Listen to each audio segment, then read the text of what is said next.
How are you? Good. So you got the big news on Sunday. You came to UCF. That was your goal, your intent to become starting quarterback. So when you got the news, what was your reaction? Obviously, really happy. I feel really, really blessed to have the opportunity to come here, to have the opportunity to compete, and then ultimately to have the opportunity to be the starter is really cool. I feel the best word to describe it is I feel blessed. Yeah. Was practice different for you at all today as it clicked that you're now the starter? Yeah, I think so. It is, in a sense, when you're going through kind of a practice like that, sometimes, man, I missed that throw. You kind of start hanging on things of the past rather than just, hey, playing ball, And I think today it was a little bit easier to, I guess, let your hair down a little bit and just play football. Yeah, now that the decision's been made, the real work begins. In your mind, kind of what's the first step, going into the season, getting that focus locked in now that it's secure, you're the starter. What's the target look like? What's the mantra? Game 1, South Carolina State, that's the focus, is week 1, game 1, game planning, getting ready to go, and that's where I think we are all as a team. That's where our mind is. When you left Ole Miss, you really took a gamble on yourself. How much did that belief and confidence in your ability to be a quarterback drive you since you've gotten here, and how gratifying is it to see everything happen the way it did? Yeah, I think it's again, I feel blessed to be able to do the things and have the things happen the way they did. I think at Ole Miss, you go from being in the spotlight, having a lot of attention, getting to do the thing that you love to do, to ultimately not doing as much as you want to, and so I think that kind of helped me, having that edge, it kind of sharpens that chip on your shoulder a little bit to push yourself to go further. John, how would you describe the chemistry right now between you and the receivers? I know Coach mentioned you guys threw a little bit after practice. Tell me, what is that like now that you actually are the starting quarterback? I think it's really good. Obviously going through spring, going through summer, going through fall, you're on the same page with everybody, but it goes from splitting reps to you getting the majority with the same guys, and so you can really start honing in on little things about timing and all that good stuff. Close race throughout this camp, tough not to win it. What's your conversation with Mikey? I've been there, I've lived it. It's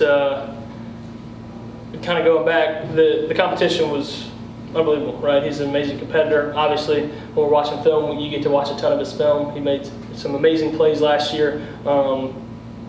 Kind of got thrown in the fire, actually did get thrown in the fire, and so to see the way he responded last year is really, really cool for me, because I think that just says a lot about Mikey, and going through this competition, you can see why everybody thinks so highly about Mikey. Not just his athletic ability, but all the intangibles, the work ethic, the staying late, the getting up early. I can't say enough good things about Mikey. That's ultimately why it was such a good competition. You got me knocking in, you got Mikey knocking back, and so I think the team felt that we had two guys that we could win with, in us two, and heck, even Tommy, he's come a heck of a long way, and I think we could maybe even win with Tommy too, and so what do you say to Mikey? I don't know, just because I've lived it and it's tough, but I know that he knows, he's lived it, he's one play away, he's going to stay prepared. I know him, he's a heck of a hard worker, and he's going to be ready.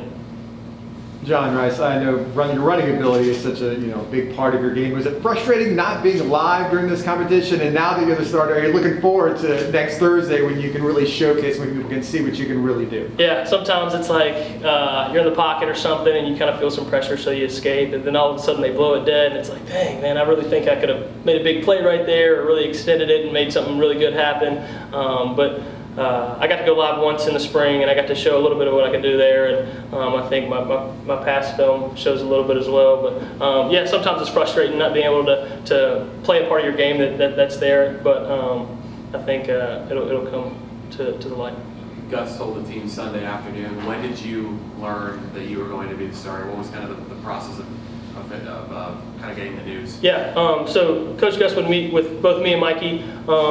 He met with us after the second scrimmage, and he just kind of gave us the timeline, like, hey, this is what we're looking to make the decision in. And as Coach Gus is, he's a man of his word, and stuck to that timeline. And he told us Sunday, and Sunday rolled around, and he called us in, and he told us, and then immediately after following that meeting, he told the team. And so then you get out of the team meeting and you look at your phone, and your phone's going crazy, you know. But pretty quick turnaround. But again, feel blessed. So John, obviously we've talked at length about how tough the competition was, how close it was, all that. Dealing with that particular competition though, how did that help you come along quick to get back into the groove of playing quarterback? How much better are you now because of that experience? Yeah, I think when you're in a competition, there's no time for slacking around. You know, when you're in a competition like that, you gotta be on your P's and Q's, crossing your T's and dotting your I's, and so it kept me sharp, you know. And I think Mikey's going to continue to keep me sharp, pushing me through this whole thing, and we're going to do this thing together with the whole quarterback room. Me, Mikey, Tommy, Timmy. Now he's an awesome addition to it. Brock and Will. We're gonna do this thing together, and so we're really excited about it. Now that the competition is over and you're gearing up for Thursday, kind of what's your mindset? What responsibilities do you put on your own shoulders as the starting quarterback?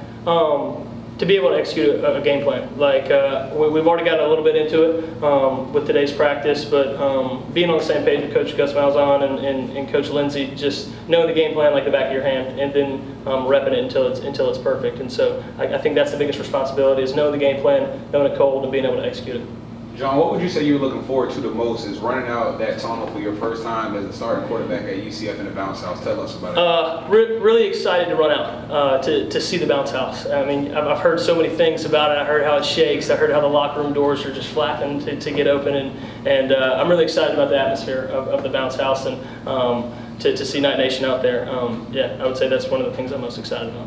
Could you talk a little bit about Kamari Gamble and what it's like to have an athletic tight end like him? Yeah, he's a stud. I think I'm sure y'all have seen his tape at Florida. I mean, he's a freak athlete. He blocks well. He catches well. He runs routes well. He just does it all well. Same thing with Alec. Those two guys are just freaks, is what I call them. When guys are that big and can move that fast and jump that high, I call them freaks. You know, so that's what those two guys are.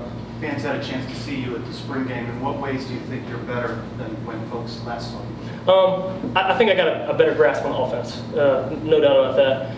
In the spring game, going through spring, you're kind of scrambling, like trying to get a hold of everything, trying to soak it all in like a sponge, and some things you miss, you know, minor details that make you a good offense, you know. So I think I know the game plan, know the offense a little bit better than I did then, and hopefully it shows. In what ways do you think you're better than the last time you started at quarterback? I think I've grown a lot. I know the game a lot better now. When I was at Ole Miss, I didn't really know a whole lot of football. I thought I did. You know, as a kid, you think you know football, but being in college, being in the college football atmosphere, you learn a lot about the game of football, about defenses, about what you're trying to do, and I know football a lot better than I did. To piggyback off that, sorry, I don't have a mic. No. When you were in that position, like you said, when Mikey was in it, what were you telling yourself to not give up, to not stop your dream? When is that? When you were back at Ole Miss, Yeah. didn't get the starting gig, now you're here, obviously. Yeah, it was tough, right? Like you go from doing something that you love so much to having to watch somebody else do what you love, and it's like selfishly you want to be out there. It's like, man, I think I should be out there. I want to be out there. I want to be out there making plays, but at the same time, you're part of a team, and the team's goal is to win. And so I tried to play my role as best that I could, and be there for Matt when he did well, and when he did bad, you know, you just kind of try to be there. And then the following year, going to receiver again, just trying to play my role to the best that I can with the abilities that God has blessed me with. And now I'm here. I feel really blessed to be here. Hey John, playing receiver the past couple years at Ole Miss, how happy and comfortable are you back being a starting quarterback full time? Overjoyed, yeah. Played quarterback since I was a little kid. Obviously, when you're a little kid, you do a lot of things. Quarterback, play defense, play safety, you do a lot of things. But I really fell in love with quarterback at a young age, and being able to not do it, I think, really showed me how much that I loved it, and I missed it a ton. And to be able to now do it again, overjoyed, happy, and blessed. Has Lane Kiffin accepted your invitation at Memphis yet? I don't know. I hope so. I know it's their bye week, and it's pretty close to Oxford, and I got a bunch of friends and family in Oxford, and hopefully maybe some people in red and blue can come support, and then maybe in the following week at Tulane, but we'll see. And you said you learned a lot of lessons from the first time around having been a starting quarterback. Of those things, what are the most pressing? What sticks out the most as far as what you've learned and what's really translated in this second chance at the position? Again, like I think a lot of the little details is what makes you good as an offense, as a quarterback, at whatever you're doing, you know. And when I was a freshman, I don't think I really understood the little details of the game, whether it's defenses, whether it's footwork, whether it's the ball being on time. I was just out there playing backyard football in a sense, but had really good coaches, really good players around me that helped me ultimately make some plays, you know. But yeah, excited to do it again. With our stable of running backs and your running ability, tell me how exciting this offense could truly be with Coach Gus Miles on at the helm. I think you got a full package, right? I think you got offensive line that's unbelievable. To be able to go through the spring and the summer and the fall, those guys, you just see how, again, freaks they are, you know, with the ability to do that. And then running backs, you're as deep as you can be. And then the receivers are playmakers, right? And so I think you just got the full package. It's hard to cover everything up as a defense, I think. You talked about learning more about the game. How are you doing reading defenses? Doing better, you know. I think that's something, again, that goes back to game plan. You look at tendencies of teams and tendencies of players, and again, the little details matter, you know. And so from freshman year John Rhys to John Rhys now, I think it's pretty night and day. Last question here in the back. John, with now being the starting quarterback, you kind of take on that role of being the leader of your team. How have you prepared yourself mentally to take on that role throughout the season and prepare yourself to carry the team? Yeah, I think it was all about relationships for me. I'm a big relationships guy. And so obviously you get here in the spring and you don't really know anybody, and you're trying to meet everybody and become a familiar face to everybody. But now I feel like my relationship with my teammates has grown a ton. And so now that I am the starter, that I can lean back on those relationships and say, hey man, we got to do better here, or hey, really good job doing this, or make corrections like that. But I think it falls back on your relationship with your guys. Thanks, John. Thanks guys, God bless. Thank you, congratulations. Thank you.